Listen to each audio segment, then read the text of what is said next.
Picture this. You've won a landslide election. Victory.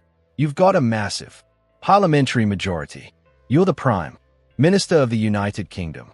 And you should be enjoying the political equivalent of a victory lap.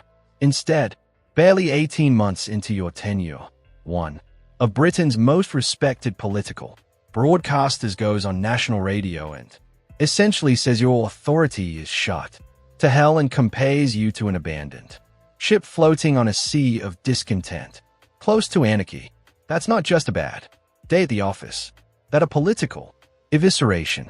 Welcome to Keir Starmer's nightmare before Christmas, courtesy of Andrew Neil, who just delivered a verbal demolition so thorough it should come with a safety warning. Quick favor, if you're loving this, hit that subscribe button and smash that notification bell. Over 94% of viewers haven't yet.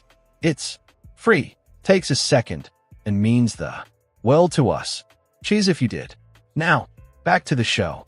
Andrew Neil, for those who might not be familiar, isn't just some random commentator shouting into the void on social media. This is a man who has interviewed every prime minister since Margaret Thatcher, who has built a reputation for asking the questions politicians desperately wish, and who has a kind of political instinct that comes from decades of watching governments rise and spectacularly fall. When Andrew Neil says your authority is shot, that's not hyperbole or clickbait. That a considered professional assessment from someone who's seen more political careers crash and burn than most of us have had hot dinners. Speaking on Times Radio, Neil didn't just criticize Starmer.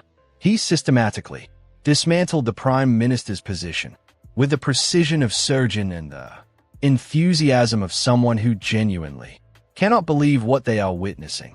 His opening salvo was absolutely brutal. He said, and I quote, "I have never seen a breakdown in the discipline of a government like this.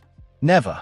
And remember, this is someone who covered the dying days of John Major's government when Conservative MPs were practically fighting each other in the corridors, who watched Gordon Brown's administration implode, who observed to Theresa May's cabinet turn into something resembling a particularly dysfunctional reality television program. For Andrew Neil to say has never seen anything like this as a political equivalent of a seasoned firefighter looking at a blaze and saying this is properly out of control. But Neil wasn't finished warming up. He went on to say that as we head toward Christmas and into the new year, Keir Starmer's authority within his own party is shut to hell. Not damaged, not weakened, not slightly compromised, but shut to hell. And then came the killer blow. When asked how Starmer could recover from this, Neil's response was chillingly simple. You can't get it back. That's not political commentary. That's a political obituary being written in real time. It's the equivalent of a doctor looking at your x-rays and saying, I've got some bad news. So, what exactly has triggered this absolutely devastating assessment? Well, it all revolves around Labour's bizarre dance with the idea of rejoining a customs union with the European Union. Now, here's where it gets properly ridiculous. This policy option was explicitly, clearly, unambiguously ruled out in Labour's election manifesto. You know, that document that parties publish before elections that's supposed to tell voters what they're actually going to do if elected. The thing that's meant to be, at minimum, a rough guide to your intentions. Apparently, that manifesto is now about as relevant as last year's Christmas wrapping paper.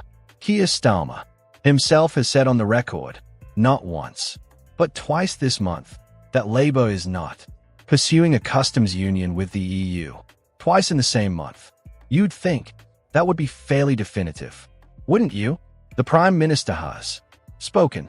The matter is settled. Everyone moves on. But no, instead, senior Labour figures have been making front-page news by directly contradicting him, floating the customs union idea as though the Prime Minister's position is merely a suggestion rather than party policy. It's a political equivalent of your employees publicly discussing how they're going to do exactly the opposite of what you just told them to do, except instead of getting fired, they are apparently allowed to just carry on. Neil absolutely skewed this breakdown in collective cabinet responsibility. For those unfamiliar with the concept, collective cabinet responsibility is basically the principle that once the cabinet makes a decision, everyone publicly supports it, even if they argued against it in private. It's how governments maintain a unified front and actually govern effectively. When that breaks down, when ministers stop publicly contradicting each other and the Prime Minister, you don't have a government, you have a debating society. With nuclear codes, the fact that this is happening over customs union membership makes it even more absurd. Because, as Neil pointed out with delicious precision, it's one of the most stupid economic policies anybody could propose. And Neil isn't exactly known for pulling his punches, but calling it one of the most stupid policies is quite something. He laid out exactly why with a kind of clarity that makes you wonder why anyone's even considering it. Rejoining a customs union, Neil explained, would require the UK to abandon independent trade deals with key global partners. All those agreements that were negotiated after Brexit with countries around the world, gone, binned, worthless. The UK would have to accept EU trade law in European Court of Justice jurisdiction without having any influence over those laws or that jurisdiction, because we wouldn't actually be in the EU anymore.